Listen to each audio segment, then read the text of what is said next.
Today's podcast is presented by Podgo. Podgo is the easiest way for you to monetize your podcast, providing podcasters with a flat rate for ad space so you always know how much you get when you include an ad from Podgo. Apply today to become a member and immediately be connected with advertisers that fit your audience.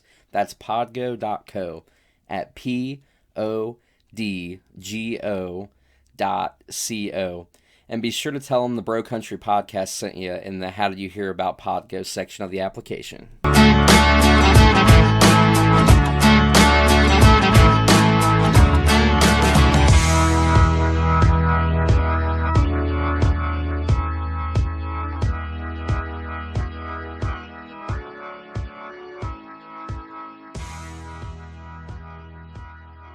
Welcome to the Bro Country Podcast. My name is Joey, and as always, I am joined by my co-host. Hey Joey, it's Chris here. How's it going tonight?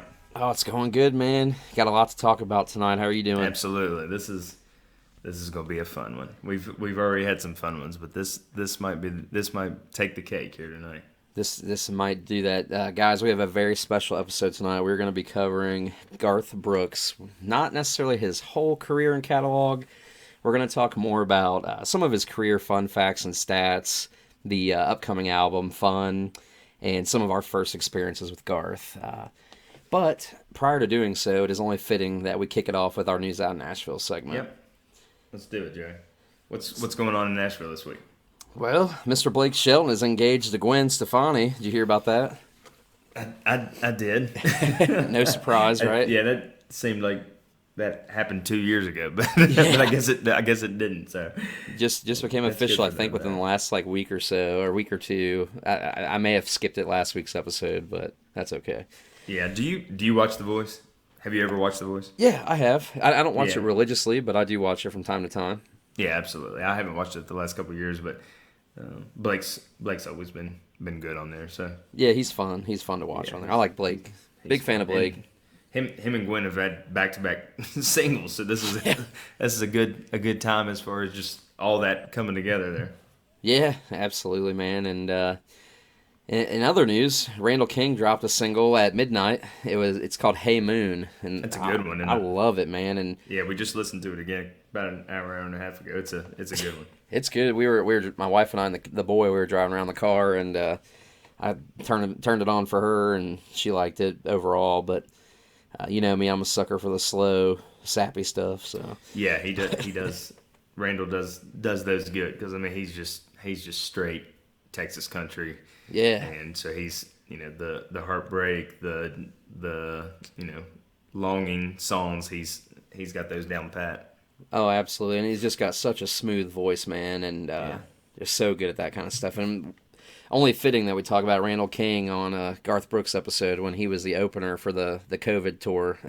Yeah, the COVID drive-in tour of this 2020. We'll talk about that in a little bit, but yeah, he rocked was there 5 or 6 music videos that Garth showed of Randall's? Yeah. It was cool though. I like Randall. I didn't even really know who Randall was, embarrassingly, until Grady had talked about him on YouTube. Yeah, he's. It's weird because he's signed to Warner Nashville. Yeah, and I guess "Hey Cowgirl" is the single, but it hasn't taken off. So they've released a couple newer tracks in the last month or so. So I'm wondering what their strategy is going to be because he's it's interesting. He's a straight cowboy. He's young. He's got a great voice, good look. Oh yeah, he's got everything to be to be one of the next guys. I agree. And a lot of people compare him to George Strait.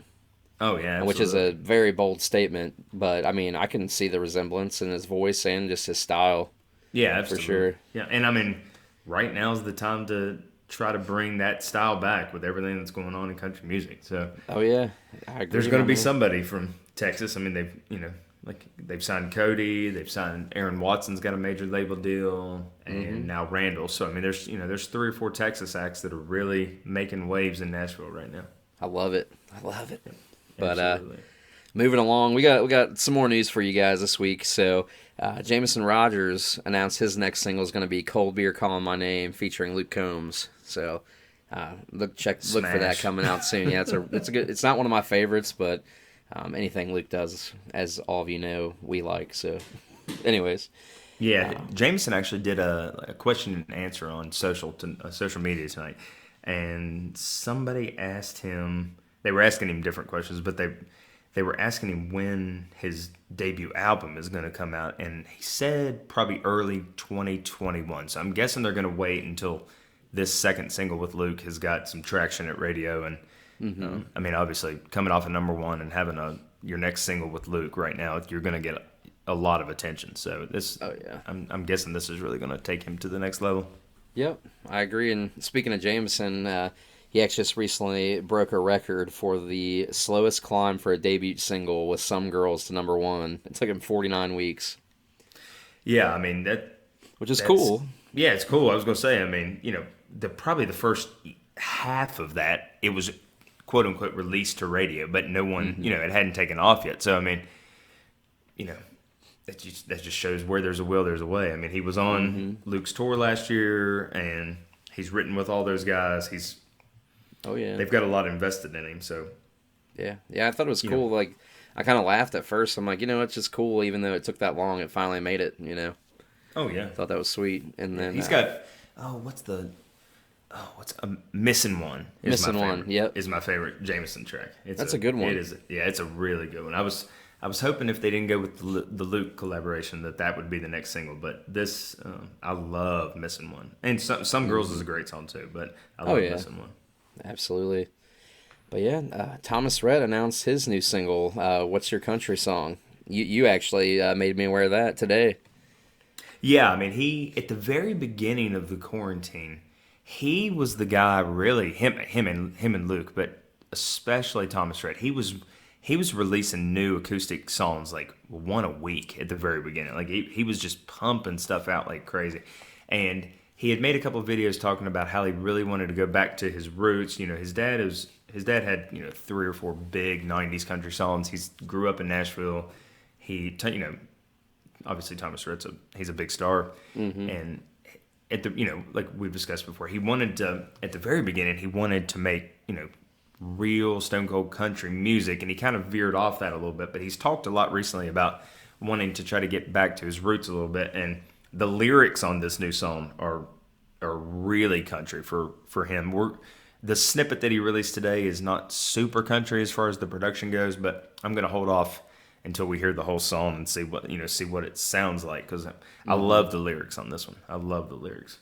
Yeah, it'll be a big hit for him. So. Oh yeah, I agree. And I didn't even listen to the acoustic clip that you told me about. I just heard a little snippet on his Instagram, and you're gonna like it. You're gonna like it. I think it'll be one I like. Yeah. Even that little snippet, even amongst the production issue, it sounded like it's going to be a hit. But I wouldn't even call it an issue. Just not my taste, the production. But yeah, I mean, I've been a fan of Thomas for a long time. I really loved his original stuff, like his debut album. I loved that, and then he kind of went Florida Georgia Line on us, which there's nothing wrong with Florida Georgia Line. I like them too. I just really liked that style that he kicked it off with and then just changed up on us. So hopefully, like you mentioned, this is more true to his roots and some classic Rhett. Yeah, I mean, I think we'll probably get. I think he announced on social media today that they've recorded 24 songs. So these people have had time this year, and somebody like Thomas that co-writes everything, similar to Luke. I mean, they've just been plugging through and just writing like crazy. So I mean, 24 songs. We might be getting a double album from Morgan Wallen, Eric Church, Thomas Rhett. Like I mean, it's hard to tell what we're going to get in the next 6 months. Yeah, absolutely. It's going to be fun. And yeah, speaking of Morgan Wallen, he made his comeback on social media today. Amongst his drama with, you can check a couple episodes back. We talked about that. We won't get into it. We're moving on. We're not going to hold it against Morgan. But that's right. Yeah, he's back in the swing of things. He put a post up on his social medias how he's ready to get back into it and ready for the awards show next week, and he's ready to perform. Next week he's going to be dropping a new music announcement, so that's super exciting. And he also announced, Chris, right, that his Seven Summers music video is dropping Monday. Is that right? Yeah, I think so. I mean, he released a teaser for it today, and it looks like he's playing a baseball player. And and Morgan grew up playing baseball and got hurt, and then that kind of steered him in the direction of music, because I guess he had a couple offers to play college ball, and he got hurt his senior year. is kind of his story, and it looks like it's going to be kind of a autobiographical look back on his time there in high school and college. It looks like it'll be a good one. The song's a huge hit for him already. Oh yeah, I loved it when he first teased it. But I wish it would have had more of like an acoustic production, but it's still a great song. But yeah, absolutely, man. But yeah, man, what did the charts look like this past week? Well, I mean, Luke dominates the charts this week, obviously. I mean, Tell us a little bit about that. Yeah, I mean the album, it's not only number one on the country chart, but it's number one on the Billboard 200. It's the second. He'll get credit for a second week because the deluxe and the original album actually will act as one album. So it's actually, I think it's the longest difference between the first and second week of an album being number one in over 5 years since Traveler, Chris Stapleton. And it sold 109,000 equivalent units this week, which is, the album itself has been out for, 11 and a half months. That's crazy. What was it, 102 million streams the album did this past week? Shoo-wee. Yeah, those are monster numbers. Monster numbers. So, I mean, the album itself was a huge hit. Obviously, as we talked last week, the number one hot country song this week, which takes into radio streams and sales, was Forever After All. We don't need to go into that anymore. It speaks for itself. Yeah. And the number one song at radio this week was the lead single from Russell Dickerson's upcoming sophomore album, "Love You Like I Used To." So it looks like it's gonna get 2 weeks at number one. It looks like it's gonna be number one this coming week, and then they'll probably More Than My Hometown by Morgan is probably gonna be the follow up to number one at radio here in a couple weeks. I love that one too. Yeah, Russell Dickerson, man. Some may look at him as like the boyfriend country era, like the, I don't know, you know what I'm talking about. But oh yeah, I actually like a lot of his stuff though. I do. Yeah, man. Yeah, he's really good. Very good artist. Absolutely, man. And speaking of Russell Dickerson, I think we have some stuff coming up that he's going to be involved in, right? We got some big news. Chris and I are hitting the road for our first live show together. And about a year, right? Yeah. Last November was the last time. No, you're forgetting. Oh, Luke February. Yeah, Valentine's Day. We didn't sit together though. So that's right. We went to dinner before and we chatted throughout, but we didn't sit together. This one we're sitting together. So we actually, thanks to Chris finding out about this event, scored some tickets to the Acoustic Jam on December 8th in Lexington, Kentucky at Rupp Arena. So who all is going to be there? I know Russell's going to be there. Brantley. Yeah. Brantley Gilbert's the headliner. We got Russell Dickerson. We got Dylan Scott, which he's got some really good stuff. And he's amazing acoustic though, Dylan. Yeah, that's what I mean. That's so what you said. So I mean, it's going to be interesting. An acoustic show in Rupp that holds 20,000 people. So we got to wear masks. We got to be social distanced and all that. So we're going to be safe and let's pray it doesn't get canceled. Exactly. Yeah, wearing masks is that's a small consolation to get to see some live music. Yeah, I'm used to it by now. But Riley Green, which is awesome. Never Matt seen him Stell, live before. Nico Moon and Runaway June. So we've got. I mean, it's like an eight act lineup that night. So it's gonna be fun, man. Can't wait. I wonder if it's gonna be kind of like an Opry night where they just do like two to three, maybe four songs and rotate. Yeah, I figured it'll probably be similar to that. I'm guessing that Riley and Brantley probably they'll get a little bit longer. Definitely Brantley because he's he's being advertised as the headliner, so he'll definitely get a little bit longer. But I mean, I don't care what they say. It's gonna be. I mean, they can get up there and do whatever they want. It's gonna be an awesome night. Absolutely, man. I couldn't be looking forward to anything more than this right now. Absolutely. But anyway, that wraps up our News Out of Nashville segment for this week. I mean, next week's the CMA, so yeah, that's gonna be the big news next week. Obviously, we'll have a lot. We'll see if our predictions held true. How are you? I don't know. We'll see. I think we're going to do pretty good. It's going to be entertaining of the year, though. You picked Carrie and I picked Eric. So, and I know you want Eric to win. So. Yeah, for sure. Yeah. But yeah, you guys go check out episode 4 of the Bro Country podcast, and you can hear who we predicted is going to win the major categories, the CMAs, and check out our next episode after this one and see how good we did with our predictions. That's right. That's right. But on to the legendary Garth Brooks. Oh man, the legend. The legend. He's the legend. probably the best thing to ever happen to country music, in my opinion. I mean, absolutely. Yeah, revolutionized a genre. Just kills it in all aspects of his career. Has killed it. Is still killing it. Yeah, I mean, he's man. Everything Garth's ever done has been top shelf. Couldn't do it any better than Garth does it. No. And I mean, the reason that we're doing the Garth episode now is because he's got a new album coming out, right, Joey? Yep. The Fun album. Well, it's called Fun. It's dropping November 20th. So, and he's released some tracks from the album already. I mean, this has been a long-awaited album. He dropped 2 songs back in 2018, All Day Long and Stronger Than Me. He's dropped Dive Bar, which was a duet with Blake Shelton. His duet with Trisha, Shallow, and I think there's like 7 songs available now on Amazon, actually. Yeah, I think you're right. Yeah.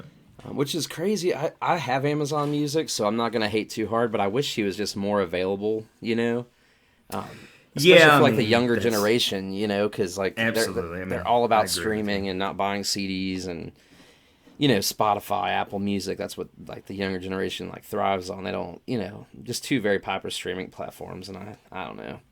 Just wish he was more available.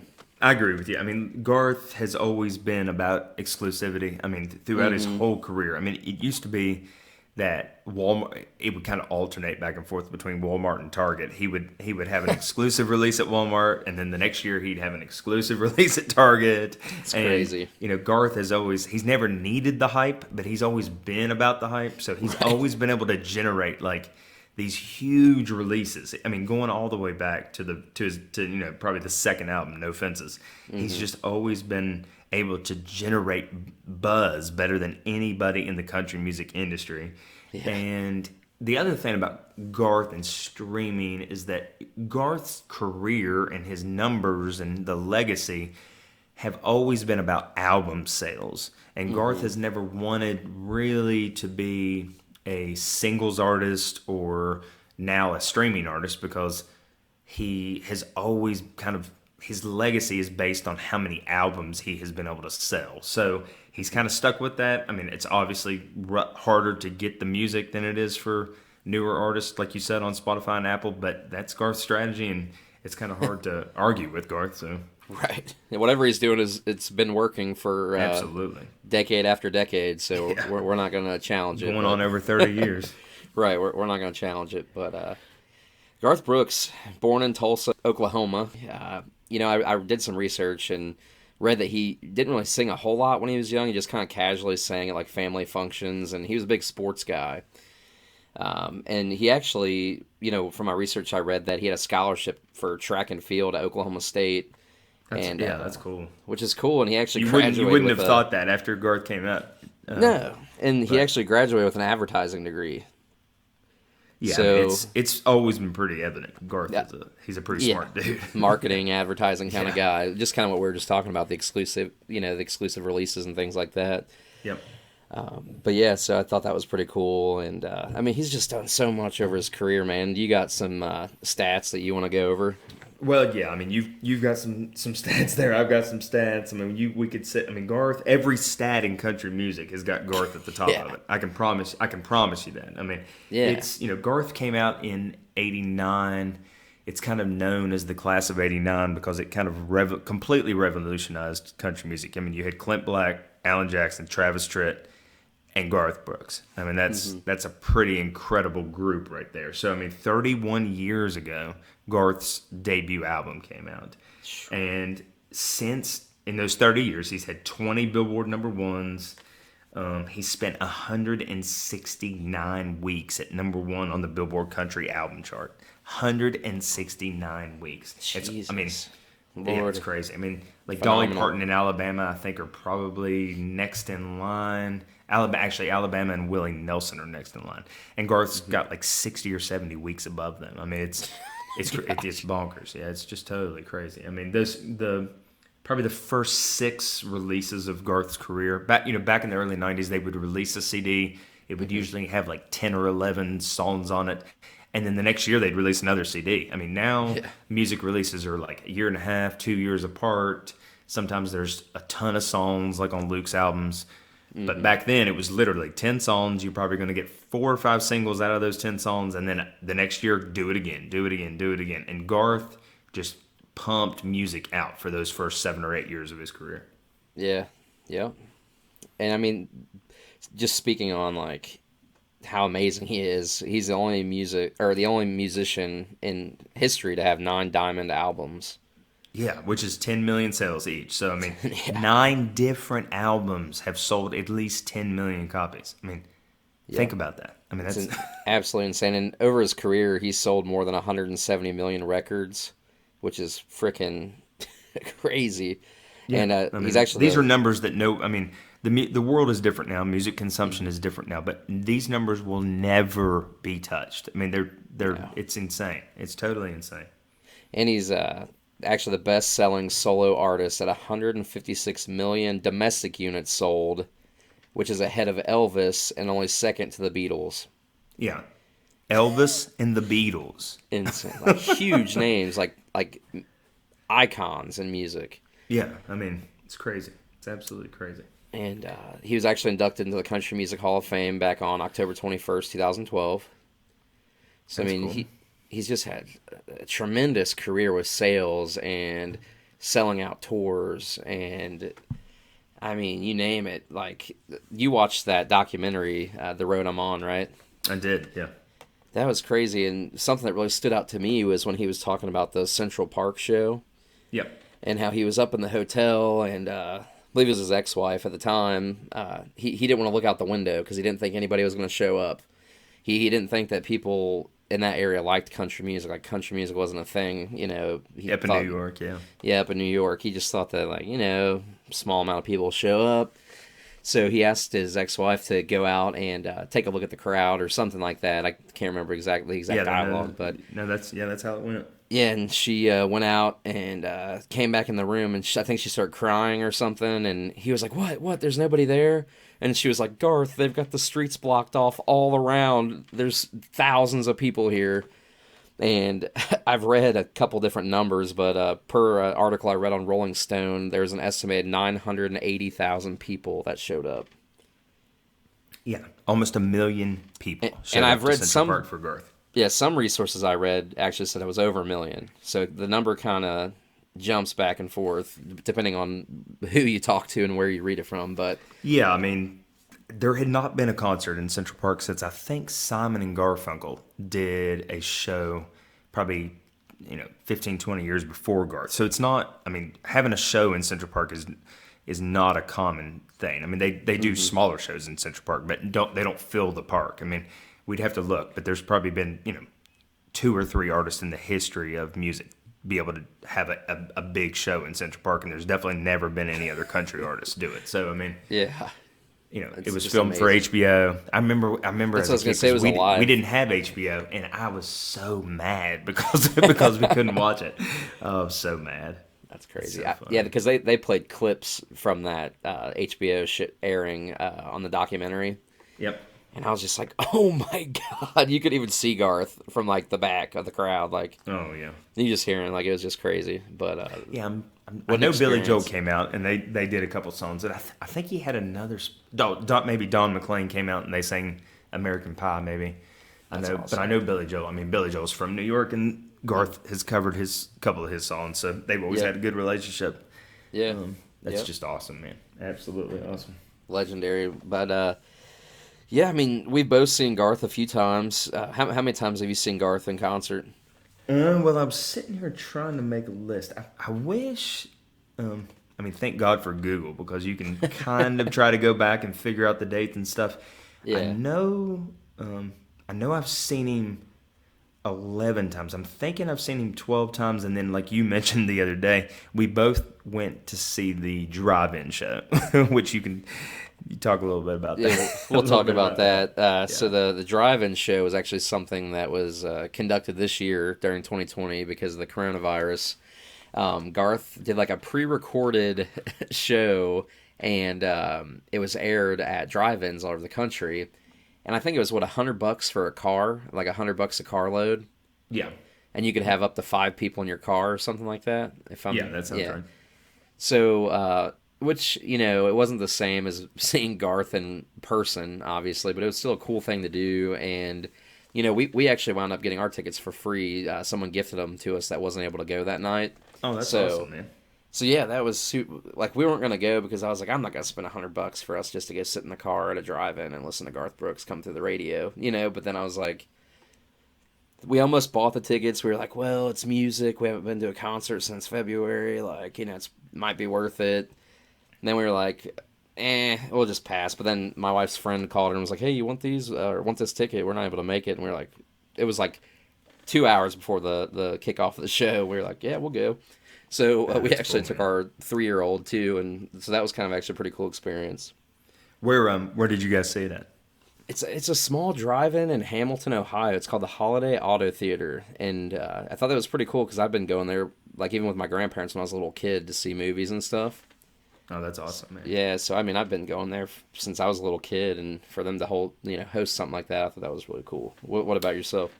We had to drive, gosh, probably an hour and a half, hour and 45 minutes away. There's no close by drive-ins where we are, and Garth kind of released a list of the drive-ins that were going to do it, and especially at that time in the quarantine, there was nothing going on. So I mean, just to get out of the house, we packed up our coolers and we drove way out in the country. Yeah, this drive-in was totally packed, and I mean, the idea of listening to music in in a concert like that is a little silly. But then I think at least since then, I've thought to myself, probably the majority of the people that were there that night have never actually gotten to see Garth in concert. Like sometimes we take for granted how many times we've actually got to see people in person.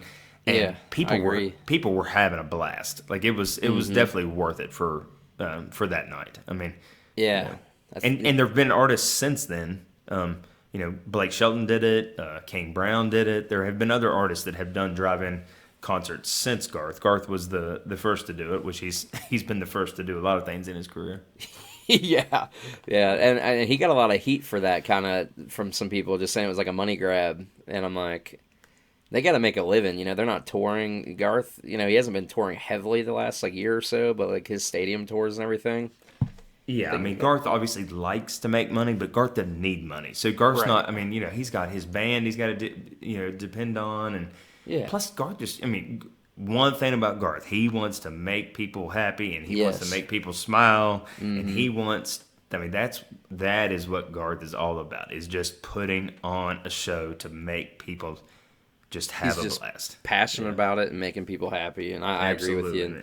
And kind of going back to what you said, like taking it for granted, all the shows we get to go to, you hit the nail on the head. There was, I took my 3-year-old, and right, that's going to be his first Garth memory, probably. Right, how cool is that, yeah. And I'm like, I don't know if he'll remember it in 10 years, but we took pictures, took a little video of him, and I'm like, I couldn't have taken him to a real live show. You know what I mean? Yeah. So that was a cool experience for us as a family. And absolutely. How many other people there probably did something similar because they couldn't get a babysitter or they don't have family to help them out or whatever, and they just packed the kids up and went to the drive-in and listened to Garth Brooks. It was cool. Absolutely, man. Absolutely. I had a hell of a time. It was really fun. We packed the cooler up too. Had some snacks and waters and stuff. It was great. And there was, and just the thought that almost every drive-in across America that night was showing the Garth concert. When you think about, I can't remember the number, how many different drive-ins were showing it and how many different cars were there. There's a lot. It's incredible. Garth spans everything from, 75, 80-year-olds to little kids. Garth's music is totally timeless. People love it just as much today as when he released the big hits. Music like Garth's will never go away, and there's always something special about it. So, it was awesome. But moving on, let's talk about kind of our first memories of Garth. Can you remember? I guess probably your family was playing Garth, and some of the first things that you can remember about Garth. Yeah, so for those of you that don't know, I'm a 90s kid, 90s baby kid, whatever you want to say. I was born in 91. So I just remember, growing up, my brother and I, we were raised by our grandparents, and my grandma, God rest her soul, but she loved Garth, as so many people do and did back then. And I just remember, like, her cranking up her little stereo and, like, putting in a CD and That's awesome. just cleaning the house to Garth Brooks. It didn't Yeah. matter what album or record it was, just anything Garth. And it's just something that over the year, I mean, she loved Garth up until she passed away. I mean, I remember for Christmas buying her like the Ultimate Collection box sets or whatever and things like Yeah. that. And I mean, just I don't know. That's I don't have like a specific memory. It's just kind of like that time in my life of just growing up listening to Garth. Yeah, that's awesome, man. I mean, What about I you? was well, I mean, I can the debut singles 88, 89, so I would have been 6 or 7. So I don't really have any specific memories of that time. I do remember probably the earliest memories of Garth that I have. My papa, which my papa was probably older than your grandma, because I'm a little bit older than you. But my papa did not love Garth. My Really? papa loved Alan, like of the new breed of the early '90s. He was an Alan Jackson guy, so he was. Okay. My papa loved Cash and Jones and old country. And then whenever I was a little kid, he loved Randy Travis and Keith Whitley. Like those were his guys. And so Garth, I think, was probably a little much for my grandpa. And Yeah, so, it was but a little then different. I think that probably made me love Garth right off the bat because I could tell that he was new and he wasn't the same as as the and I mean, obviously I love all the old country too, but my cousin loved Garth, and we would just sit around and listen to the albums for hours when I was 7, 8, 9 years old. But I just remember I don't know if it was because my cousin turned Garth up loud or Garth has got some really I mean he's got some really country songs, but he's got some really rocking songs too. And Yeah. my papa would just he was the one person that I knew that was not a Garth fan. That's crazy. Yeah, my grandpa, he liked Garth. He still likes Garth, but he's kind of into the older classical, country western type stuff. But yeah, everybody growing up loved Garth in our household, so that was cool. But Everybody else in my family loved Garth except for my papa. I mean, I've only met a few people that have ever really said anything negative, not even bad, but negative about Garth, because his catalog just expands so far that, and it's diverse too. For Garth's got some diverse music, and Chris Gaines, but we'll talk about that another time. But and I've never really heard anybody specifically like, oh, I hate Garth Brooks. I don't like Garth Brooks. I'm sure there's people out there that don't like Garth, but Yeah, I guess, but like you said, I mean, back then there was definitely an undercurrent of what is this guy doing? Why is he running around the stage? Why is he smashing guitars? Why is he so energetic? Like there at the very beginning when it first happened, there was definitely like a core group of like older country fans that were like, what is this? But yeah, then like you said, there's such a diversity to his music. There's so much of his catalog is very traditional country music. He's so respectful of all parts of country music and the history of country music. I mean, there's really not much that you can say negative about Garth. I mean, like you said, I no, mean, I don't know what I mean other than just maybe that he got overplayed. I mean, that's about yeah. about the only criticism that you could come up with Garth. I mean, it's crazy. And I know he dealt with some controversy with some of his music too, right? Like "We Shall Be Oh yeah. Free," Yeah, I mean, Thunder Rolls video. Well, back to back. I mean, Yeah, I mean, we shall be free.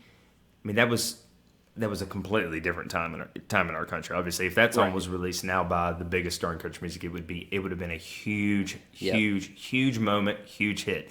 But at that time, I mean, "We Shall Be Free" was the lead single from his fourth CD, and it didn't even make the top 10 at radio because there were a ton of radio stations that refused to play it. Saying that he's not And real country and yeah, he's too, and not to get political because I don't care either way about politics. I don't. That's not my forte. But he's too liberal for country music, and yeah, blah blah blah. absolutely. Which not to get political on the show. We don't care about that stuff, but we're just here to talk music.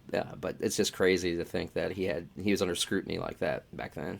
Yeah, I mean, by that point, Garth was so big that I'm sure the publicity from whatever the controversy was big, was news enough. I mean, he probably knew that song was not going to be the biggest radio hit for him just because of the way that the country and the world were at that time. But I mean, Garth's got a lot of songs talking about unity and people and loving people. People loving people. Absolutely, man. He's just all about everybody loving each other and having a good time. Yep. And he's a great guy. And I mean, what were you? Do you remember your first Garth concert? Like, what was that like? Where was it? Well, I can remember it like it was yesterday. I mean, how could you forget, right? Yeah, I mean, I was looking at the date. So he actually, on his second world tour, he, by the Lord knows why, but he came to Charleston. And I mean, at that time, somebody the size of Garth was not going to come to Charleston, but by that point, he was already doing the multiple shows, the 4, 5, 6 nights in a row. He had already probably hit all the major cities, and he's always tried to, scatter in some smaller areas just because he wants to reach as many people as he can. And actually, Valentine's Day weekend, 97, so I think it was February 14th through February 16th of 97. I was 14 years old. He played 4 straight shows in Charleston, and I had tickets to 2 of them. And we had tickets to, I can't remember, but it was either the last row or the second to last row, all the way on the side one night. And then the second night, we had like 3rd row up on the first, not on the floor, but on the first lower level. So like literally like one night I could barely see what was going on. And then the next night we were like almost on the stage. Jeez. And that was probably the biggest musical event in the history of our city. Was the first, because Garth ended up coming to Charleston later, 90 or not 90, but like 2017 or 18 on this last tour. But when he came in 97, when he was the biggest star in the world, and he sold out 4 shows, and back then when you bought tickets, you either had to go to the venue, you either had to go to the Civic Arena and stand in line in the cold for hours and hours and hours and hours, or actually our Kaufman's, which ended up being Macy's, but at that time it was Kaufman's. They had a Ticketmaster, I don't even know, a kiosk, or I can't even remember what it was called. And I went with my cousin, and we stood in line outside of a department store for hours and hours and hours to get tickets to these shows. And it was, this was like full on him running around, swinging on the ropes, confetti flying everywhere, smashing guitars, It's right crazy. in the middle of the absolute Garth pandemonium. And it was a wild, wild, wild time. That's Wild awesome, time. man. So my first Garth show, I didn't get to go until he came back out of retirement and started touring again. It was back in 2014 when he came to Lexington, Kentucky. The wife and I drove down, and I remember it like yesterday, too. I mean, it wasn't that long ago. It was, 6 years ago? I think almost to the month. It was actually November of 14, and it was just amazing, dude. And I just remember getting off work, because I was working retail back then, and I almost didn't get off work in time to make the 2.5 hour drive down there. I was freaking out. I mean, we made it with probably 15, 20 minutes to spare when we got to our seats, but it was just unlike any show I'd ever been to. And I mean, this is what you went in 97, you said the first time? Yeah. I mean, we're talking so many years later, and he's still just putting on 17 years later. Yeah, over almost 20 years later, and this guy's still running around the stage, hooping and hollering, dancing, screaming. I mean, I've seen people like Eric Church and Luke Combs draw a crowd in their own way, but I've not seen anybody draw a crowd in like Garth Brooks can. No. It's just absolutely insane. not. Absolutely insane. Garth, as we're getting ready to jump into, I mean, when you have the personality and charisma and energy on stage that Garth has, mixed with 25 or 30 perfect songs, like literally perfect songs, like that everybody on earth knows. I mean, It just you rolls, have man. you have the crowd in the palm of your hands. I mean, you you It's can do whatever crazy. you want. I mean, it is absolutely crazy what it is like at a Garth show. I mean, And yeah, it's crazy. yeah. And something I like that he always does is that I mean, I've seen him 3 times in person, and then the COVID tour this year, so I don't really count that as an in-person show, but it's a Garth show. But the 3 live shows I've been to, and even on like specials I've seen on TV, at the end of every show, he'll always thank the crowd for his life, and just like is so genuine about thanking people for coming out and stuff. And I thought that's so cool that he just like bows to the crowd, and like you can just tell he's such a thankful guy to be where he is. And Oh, absolutely. kind Yeah, of I like what mean, you were saying a little bit ago, how he just loves making people happy and entertaining. So yeah, but I yeah, he always does. think that's And I cool. mean, I kind of tied into that. My favorite part of any Garth show is Garth has his standard set that he plays, and then he comes out at the very end and he reads off of the signs in the arena the That's so songs cool. that people want to hear, and he'll play it just acoustically. Sometimes it's just a verse, sometimes just a chorus and a verse, but he'll run through like 6 to 8 songs there at the very very end, and sometimes it's songs from the debut album that wasn't a single. Sometimes it's a cover song. Sometimes Lord knows what it might be. But if you make a good enough sign and you're close enough to the stage, there's a chance that Garth is going to play that song for you at the end of the night. And Yeah. I have seen some really incredible moments where kids have made signs, and can you imagine being a kid making a sign and Garth singing the song that you wanted him to sing? I mean, that would be I pretty couldn't sweet. imagine being a almost 30-year-old man and him singing something that I had on a sign, man, let alone a kid. Absolutely. And Man. and he's done that at all the 3 shows I've been to, and the like TV specials I've watched too. So like he's notorious for doing stuff like that. And do you remember? Gosh, it was probably 3 or 4 years ago when he was doing the world tour. There was like this video that went viral on the internet, and he like gave the kid and it was like kind of like a teenager, maybe like a young adult, gave him his guitar. Do you remember seeing that? I think Or I was did, it, yeah. or something like that? It was something about like let him play his, give him his guitar, or just something like super crazily interactive. And I was just like, what? I'm like, this is Yeah. crazy. But yeah, that was really cool. But yeah, that's enough of us loving on Garth there. No, I'm kidding. But the next part of the episode, guys, we're gonna rank our top 5 Garth Brooks songs. This was very hard for me. Yeah. This is my- really hard. Yeah, my list switched around. I don't even know, probably 5 or 6 times. But Yeah, 'cause- I'm looking at my list, and I could literally take the 5 songs that I've got in the top 5 and put them out and put 5 other songs in, and I'd be totally fine with the list. That's how Yeah. many Garth songs there are. yeah, yep. And I was pulling and plugging and flipping and flopping, and I'm like, I just gotta stick with something because, like you mentioned, Yeah. he's got 25 to 30 just perfect songs that Yeah, that's great. could fit in a top 5. So if your guys' top 5 is different than ours, don't hate on us. This is just what we like. So we'll go ahead and start with 5. Well, no, let's do You wanna let's start do at some 1? honorable mentions. Let's do Well, some I was honorable gonna mentions. say if you want, we can do 5 to 1, then throw Okay. in some honorable mentions and a deep cut. What do you think? Okay. No, that Go with sounds it? perfect. Yep. All right, let's do it. So I'll kick it off at number 5. I've got the Beaches of Cheyenne. Okay. Shocker, right? Well, no, because I've got it at number 5. No, you do not. Are you kidding me? I swear, man. Oh this is my crazy. gosh, dude! Every week this. Oh Okay, my gosh, that's crazy, Joey. Last Dude. week was not as crazy, but that's That's crazy. We have crazy. the exact same song at number 5. That's- That is that- funny, man. that's awesome. I mean, what a song! Oh my god, I love this song. Such a Oh, classic. Yeah, such it's such a a good classic. song. So awesome live. The fiddle, Mm-hmm. the fiddle in this song is just absolutely. As soon as it hits in concert, everybody knows. I mean, this is an awesome Garth song right here. This is a story song. This is just, you can't get any better than this. I'm still cracking up that we have the same number 5 when it comes to Garth Brooks and how diverse his catalog is. That's crazy. That is crazy, man. Maybe our number 4s will be different. So we'll roll number 4 now. I've got What She's Doing Now. Oh man, I love that song. God, I love that song. What made you put that at number 4?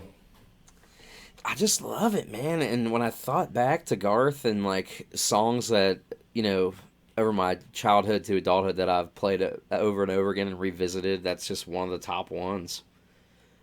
I just love it. Yeah.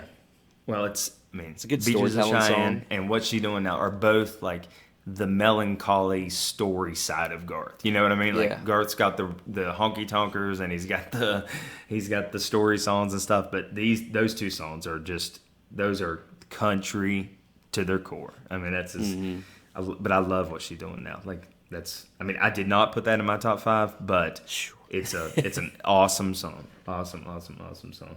For sure, man. Let's see. Gosh, man, this is crazy. It's hard to pick, isn't it? Yeah. I almost my number 4 pick. I almost didn't put this in there just because I was trying to come up with reasons to not put songs in there because there's so many of them. You know, so The cliche ones. but I had to put this one in there. Okay, so I was gonna not put any cover songs in there because Garth's got 4 or 5 huge hits that he had, but they were cover songs. So I wasn't gonna like Shameless and there's a couple others, but I wasn't gonna put this in there. But it's my favorite, number 1 favorite Garth live song, so I had to put it in there. Callin' Baton Rouge. Oh, man. that is crazy. That is crazy because speaking of cover songs, I flip-flopped Shameless and Callin' Baton Rouge at number 4. But then I decided not to go with any covers in my top. Well, I wasn't going to, but there's just something about that. Like, I don't know. It's a good song. He knows. He always uses Callin' Baton Rouge as like there'll be a couple slow songs in the set, and then he knows as soon as he goes into this song that the crowd is just it's ready to go as soon as he plays this song, and it's like I said, it's a cover song. Most people probably don't realize it's a cover song. It's from the 70s. wasn't a huge hit before. And Garth made it his own, and Garth's band made this song their own, and it's killer. I absolutely love it, man. Yeah, I mean, live, like you mentioned, dude, that thing, it just gets everybody going. Yeah, I love that song. Absolutely. But rolling into where you got a number 3 there, Joey? Number 3, I have got More Than a Memory. Oh, that's a good one. That is a really good one. What do you think on that one? What made you put that at number 3? You know, it's crazy because I remember, back to like my middle school, maybe high school days, actually, just like seeing it come on GAC and CMT like all the time. Yeah. And it's just one that's stuck with me over the years, man. And I like those sad, heartbreaky type songs, and you do, don't you? That one just hits the nail on the head when it comes to that topic. And there's that verse where his voice is just so powerful, and just good song, man. I love it. Yeah, it's awesome. I mean, it's the only song in the history of country music to debut at number 1 on the country chart because it was his comeback single. It was from the Ultimate Collection, like the one you were talking about for your mama. Mm-hmm. Lee Brice wrote it. It's actually how Lee Brice got his record deal, which is crazy. I mean, it is a freaking killer song. I mean, it's he had later, like in that era, Garth, he had that, and he had the Chris Ledoux tribute song, "Good Ride Cowboy." Good Ride. He had those back to back, and they're both great songs. Yeah, I love More Than a Memory. What you got at number 3, my man? Okay, it was a single. This was a top 5 hit for Garth, but this is not a song that he ever plays live, ever. I've seen him do it a couple times. There, what he calls the house cleaning part of the show there at the very end. Mm-hmm. But for whatever reason, Fresh Horses, which was his 5th album, maybe just because I think I was 14 when it came out. It's always been like my dark horse favorite Garth album. Yeah. It's got Beaches of Cheyenne on it. It's got a couple other songs we'll talk about here. And you may never even have heard of this song, Joe. Maybe you have. Most people have never heard of this Garth song. But my number 3 Garth song is That Old Wind. That Old Wind. Oh, man. If you haven't heard it, you're going to have to go back and listen to it. I don't know Can that you? I know it off the top of my head. Yeah, you're. When we get off here, you're gonna have to you're gonna Yeah, have to look it up because it is. I'll have to check it Well, out. I'm gonna put it at number three, but Number for three. whatever reason, it's just one of those songs that I was 14, 15, such a like memorable time in my life, and it is like it's probably the one I listen to the most now because obviously it wasn't overplayed. It's always been like my like secret Garth song. It was near the end of his like major radio run, but I mean it's kind of a it's not super scandalous, but it's a song about a girl that gets pregnant and has a kid by a DJ in town, and he leaves town and he has to come and he comes back a couple years later and he doesn't realize that she's had a kid. She kept it secret from him. And it's just a really good Garth story song. And Okay. I don't know. I guess just because all the other ones were so overplayed that this one always kind of felt like it was my Garth song. So Yeah, for that's people out there cool. that have not heard That Old Wind by Garth, find the Fresh Horses album and it's on Yeah. there and it's a killer. Download Amazon Music because that's about the only place you're Yeah. gonna get it. Yeah, I'm either kidding. go to eBay and buy the CD Yeah. if you still have a CD player, Yeah. or get Amazon Music. That's for sure. Yeah, I'm sure if I listen to it, You're I gonna probably know. would You're know gonna it. know. I would. If I would. you hear a song one time, you remember it. I know Yeah, how I'm you sure are. I'll know it. I don't want to play it for copyright purposes since I Yeah, got that's my mic on. But anyway, number two, I have a feeling we might share a similar top two, but I'm just gonna go ahead and roll into it. Well, okay, right here before we go into the top two, let me give a caveat here. Okay. I don't have any of what most people would consider Garth's best songs. I don't have any. Okay, then Um, maybe it is so different yeah, because go for it. these are two that are some people would call maybe like his signature songs. So cliche maybe, but I've got If Tomorrow Never Comes at number two. Oh, there you go. That's not what I thought. That's not where I thought you were going. I think I know That's where you that's thought I was going. yeah. The one that everybody loves, right? Oh my gosh, man. Okay, so why'd you pick Tomorrow If Tomorrow Never Comes at number two? God, it's just such a strong song, man. It's so good. It's timeless. I mean, I don't even know why. Like, it was when I was thinking of my top five. That was one that I didn't pull out or like switch around at all. Yeah. So I just left it in there. It's iconic Garth. I mean, what? I don't know. It's just a Yeah. good song, I mean, man. If Tomorrow Never Comes was his second single. And it's Yeah. a song, I mean, he was probably 27. This is first number 26, one, right? 27. Yeah, first number one. Dropped in '89. I mean, it's like you said, I mean, can you imagine how many weddings and funerals that song has been played at over the years? Like, it's literally a song that you can play for anybody or any time about somebody that you love. You know Yeah, what I mean? Like, I think that's it's another reason totally why. totally timeless. It can be Yeah. a sad song, it can be a happy song. Like, you can relate to that song in so many ways. Yeah, that's kind of what I was gonna say. Also, it's just really relatable. You Yeah. know that you want people to know how much you love them. You know your spouse, your anybody that you love. You want them to know and do the most that you can to let them know that you love them, and it just good meaning behind the song. You know, and it's my number two, man. What do That's you an got awesome number two? one, man. Okay. So my number two is actually a song. It's his debut single. He actually wrote it before he got to, or right as he got to Nashville, and he wrote it hoping that George Strait would cover it. And if you listen to it, it's a freaking George Strait song. Like it's, I mean, much too young to feel this damn This old. damn I mean, old. That is a oh good my one. gosh, man! That It was is hard not to put in my top five. the fiddle entry to that sounds so similar to so many of the classic George Strait songs, and you can just tell Garth is doing his best to be a country singer in that song. I mean, Yes. it's as stone cold country as you can get. It's his debut single. It's it's I think it only reached number 8 on the radio charts.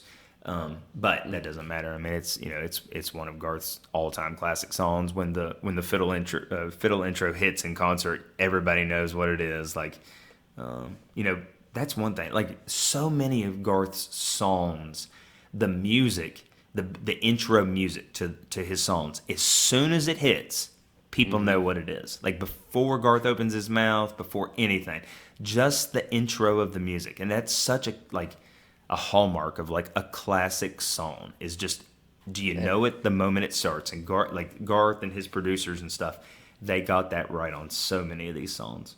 Yep. I agree with So you, my many man. of these songs. And speaking of George Strait, I read something, doing some research for this episode, and that Garth, he was a big rock fan, kind of when he first started out playing music and everything. And he heard George Strait's debut single, and that's kind of what made him want to go the country route. Had you ever heard that? Yeah. Unwound, I think. Yep. Unwound. Mm-hmm. Thank God he did. Yeah. Jeez, OP. Could you imagine Garth? Well, Chris Gaines, kind of poppy rock. Yeah, that's right. I'm sure that if Garth had decided to do rock music, he would have figured out a way to be a huge star in rock music too. Yeah, that advertising degree would have kicked in, so he would have figured it out. Absolutely. But number one, I don't know. You may not have this one number one, and wait a second. Do you think we're gonna pick the same song at number one? I don't know. We picked number 5, and that was shockingly enough. That was shocking enough to me. But I'm gonna go out on a limb here, and I'm gonna predict we have the same song. All right. Well, I'm gonna say it. I've got The Dance. Oh no, we're different. Okay, good. I'm glad we're different, man. Yeah, man. Every week it's a reoccurring theme, but it's awesome, all good. Man. What a song! Tell us about The Dance, Joey. It's a sad one, man, and I'm a sucker for sad songs. I have like a distinct memory of hearing this at my cousin's funeral, and me too, man. Me too. It's like a, not to get sad or anything, but it's like a reoccurring theme to hear this at a funeral. You know what I mean? And it is, and it's just a beautiful song. The instrumentation, just everything. When you hear it live, everybody in the audience is like almost crying. And as I've said it time and time again on the show, I'm a sucker for those like sad song, heartbreak, sad, make you want to rip your heart out songs. And I think that just encompasses all of that emotion. The dance just encompasses all of that. And oh man, you're so right. good. Gosh, and I mean, how timely is it right now with what we're going through right now? I mean, this, it's a song that talks about, I'd rather deal with the pain and I'd rather deal with the sorrows of life than not try to live the best life that I can and, try to find the joy in life. Gosh, that's so relatable right now. My goodness. Mm-hmm. So since we're different, Luke did an awesome cover of it a couple months ago. Oh yeah, on Facebook, on social media. Yeah, Luke Combs. Yeah. If you guys haven't seen that, go to search Luke Combs The Dance on Facebook, or you might be able to find it on his Instagram if you scroll back. But so good, such a good cover. And a lot of people cover that song, and it's usually okay, but Luke's cover was pretty badass, I thought. Yeah, I think Garth retweeted it, which is, if huge. Garth is retweeting your cover of one of Garth's songs, that's pretty good. And Garth gives love to Luke, not every so often, but every once in a while. I mean, even at the CMAs last year when Garth won an Entertainer of the Year, he mentioned something like, Luke Combs, you keep doing what you're doing, you're going to be getting a few of these, or something like that, and I thought that was pretty cool. Yeah, absolutely, man. Anyways, what do you got number one, my friend? Well, I mean, when we decided to do this, I was trying to come up with my 5 favorites, and I ran every single song that I could think of. I looked at every list. I tried to come up with everything, and the only one that was constantly number one, and it's always been my favorite Garth song, and I'm not even 100% sure why. If I was going to make a list of my 10 favorite country songs, this is on it. It might be in my top 5 country songs of all time. Yeah. And that is That Summer by Garth Oh, Brooks. so good. Oh, my gosh, man. Such a good one. It's so good. I don't think when it came out, I was probably 11 or 12. I probably had no clue what he was exactly singing about. And it's kind of a fairy tale kind of song. I mean, it's not... Yeah. But my God, like just the sexuality, the steaminess of it, just the way that he sings it, the way that they describe the cornfields and what the lady's wearing, and this song comes on and it kills me every single time. It's always been my favorite Garth song. I love it live. I love it on record. He plays it at every show, so I've seen him do it a bunch. Yeah. And the other four songs on the list, I could change out with other stuff, but for whatever reason, everybody just has their reasons. This has always been my favorite Garth song. Like, I just love good. it. Yeah, I just love it. So good. And I know we're going to get into like our honorable mentions and deep cut, but I want to throw this out there because I actually put something up in our Facebook group just a little bit ago before we started recording and asked, what everybody's favorite Garth Brooks songs were. And I just want to run through some of the top picks from the people in our Facebook group. And if you guys aren't in our Facebook group, go check that out. Just search Bro Country Podcast. We got a good community of folks in there. But we've got David Evans has got Friends in Low Places at number 1 through 5. And think about that. You or I did not have Friends in Low Places in our top 5. No, Dave's a good Friends in dude. Low Places is, class, just absolutely all-time classic. Probably his biggest hit. Oh, yeah. Amanda Kohlhofer, she's got, I won't run through all of them, I'll just say number 1. She's got The Beaches of Cheyenne at number 1. There you go. Becky Franks, number 1, the Thunder Rolls. Casey Box, my man, he's got The Dance at number 1. Great minds think alike, Casey. That's right. And then we've got Amber Worthen, and she's got The Thunder Rolls at number 1. People are loving The Thunder Rolls. Thunder Rolls. I was shocked that we didn't have that on our list, but maybe it might make an honorable mention for one of us. What Speaking of, let's get into it. What's your first honorable mention? Well, the first honorable mention that I actually had it in my top 5, but then after I wrote everything down, I realized that it was going to have to just barely be out of the top 5. It was Garth's cover of Bob Dylan and Billy Joel's "To Make You Feel My Love."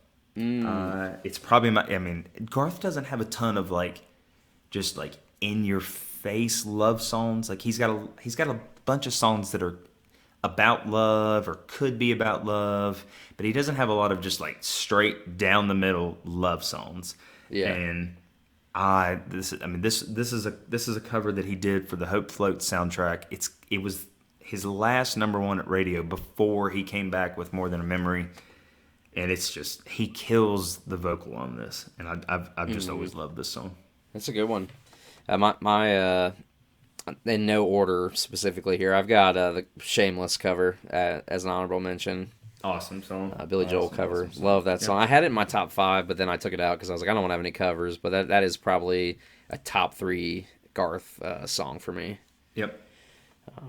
I'll just throw my other 2 out there. I've got She's Every Woman. Oh, that's awesome. Amazing song. And I've got The Thunder Rolls as another honorable mention. Because it is a great song.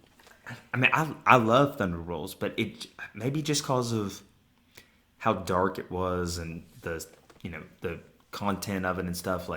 Maybe I just can't relate to it, or I can't get pumped up by it. Either one, but it's an amazing song, amazing music video. It's great live. And it's one at the live shows. It's one where he'll kind of stop everything and be like, If you traveled all this way just to hear this one song, I hope it's everything that you ever dreamed of. And he goes into it because it's people want to see that live, and he knows it. So, but yeah. What were your other honorable mentions? Let's see. Probably, I can't even remember now, but I got divorced 9 or 10 years ago now, I think. And the song that got me through that the most, and this was kind of a hidden gem for me before I got divorced, but it's a go-to for me since then, is Learning to Live Again. Ooh, good one. I love that song. For whatever reason, Learning to Live Again and What She's Doing Now kind of go together for me for some reason. When I think of one of them, I think of the other one. What She's Doing Now is so good. Yeah, it's so good. And then the other one that I had written down, which no one has mentioned yet. Of course, there's still a bunch of big hits that he's had that we haven't mentioned. Is The River, because it's so just inspirational, and the whole place lights up. It's the song at the Garth show that everybody's cell phone comes out. Yeah. Everybody sings along. And that's just those kind of moments in concerts where everybody is just there together. That's just such an awesome moment. So I agree with you, man. Those were the three honorable mentions, and like you said, I mean, shoot, we could come up with 10 more songs. I mean, it's Easily. crazy. I mean, absolutely crazy. It's absolutely. There's nobody else that we would have this hard of a time coming up with our five favorite songs. No way, no than way. Garth I mean, Brooks. like I was literally like the wife and boy and I ran around for a little bit before I got to record with you tonight, and we parked in the driveway at the house, and I had my notes out on my phone, just rearranging my list before we start recording because I still was so indecisive on my top five. But yeah, I mean, think about the fact that we, neither one of us had friends in low places, and neither one of us had unanswered prayers. Ooh, yeah, yep. I mean, think about that. Like, I mean, I those couldn't are put Friends in Low Places, and I might get some heat for this, but I love that song, and live it is so much fun, but I just feel like it's so overplayed, and everybody loves it. And I do love it too. Don't get me wrong, I love it too, but it's like I'm like Friends in Low Places again. You know, when you're out drinking a beer with your buddy at the bar and it comes on, everybody's going crazy, and then like 10 minutes later someone plays it again and plays it again and plays it again. Yeah. And that's been going on since 1990. Yeah. It's a timeless, fun, like great song. I do love it, but it's like it didn't make it. It actually wasn't even a thought for my top five, believe it or not. I agree with you. I mean, It's good though. I don't hate it. I love the song. I'll listen to it, but I just don't want to. I just feel like it's been burnt out for me. It's weird because like, if somebody like, I'm sure down the road we're probably going to do. We're going to do our favorite '90s songs, favorite 2000 songs. We'll probably do our favorite, just honky tonk songs, that kind of stuff. And Friends in Low Places will make some of those lists. Oh yeah. But for whatever reason, it's just not one of my favorite Garth songs, because he's just got so many other just awesome songs. But still, like you said, still an amazing song. Mm-hmm. One of maybe very possibly the most heard and biggest country song of the last 30 years. Yeah, anybody like people that aren't even country fans like Garth, but people that aren't even country fans love Friends in Low Places. Like everybody loves that song. It doesn't matter who you are. Like if it comes on, you're hyped up, you're having fun. Like it's a good song. But I did have one deep cut I wanted to throw out. Oh, what do you got? It's a dark one. It's I Don't Have to Wonder. Oh, I don't know if I know that one. It's from Sevens. It's about a guy who is basically outside of a church when his like ex lady is getting married, and he's talking about like how he has to wonder, like he's wondering what she looks like in her dress with the flowers in her hair. And then she busts out of the church, and he's like, I don't have to wonder anymore because he sees her happy. So he drives. And this is kind of dark. This is probably like one of the darkest songs that Garth has ever, been a part of. But he's just this depressed guy, and he drives to a bridge, throws her ring off the bridge, and it sinks. And then he says along like a line along the lines of, I see the angels as I go under, I don't have to wonder anymore, or something like that. So basically, a very dark song, very sad, but it's just a deep cut that isn't really talked about much. Like I don't really ever hear anybody talk about it, and maybe it is because it's so sad, but it's good. I'm gonna have to storytelling. I'm gonna have to find that one. I mean, Sevens is probably it's kind of a hidden gem. Just the whole album. It was. I mean, it's got Long Neck Mo and Two Pina Coladas, and I mean, it's got a couple big hits on it. But it's not the early Garth Pandemonium stuff. So there's I'm looking at the track list, and I probably don't know half these songs from Sevens. So I'm gonna have to jump into Sevens a little bit. Yeah, for sure. You got a deep cut you want to throw out? I do, man. It's from Fresh Horses, which is, like I said, it's probably my favorite Garth album, start to finish. It's the lead track. It's called "The Old Stuff." Do you know that one? Not off the top of my head, man. I'd have to revisit it. I mean, it's funny because it is it's a song just talking about. It's kind of Garth singing about Garth as the star that he currently is, singing about what it was like whenever they were a band before they got super famous.